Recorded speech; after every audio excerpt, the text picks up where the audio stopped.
لله رب العالمين والصلاة والسلام على سيد الأنبياء والمرسلين وعلى آله وأصحابه أجمعين أما بعد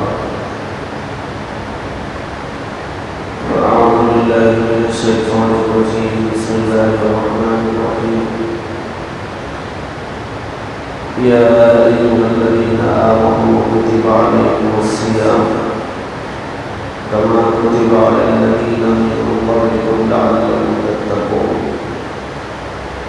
وقال تعالى إن أكرمكم عند الله أتقاكم صدق الله مولانا العظيم وصدق رسوله النبي الكريم ونحن على ذلك لمن الشاكرين والشاكرين والحمد لله رب العالمين. اللهم ألهمنا رشدنا وأعذنا من شرور أنفسنا. اللهم وفقنا لما تحب وترضى من القول والفعل والنية. رب اشرح لي صدري ويسر لي أمري واحلل عقدة من لساني يفقهوا قولي آمين يا رب العالمين. بزرگان محترم، برادران مکرم، عزیز ساتھی اور دینی بھائیوں،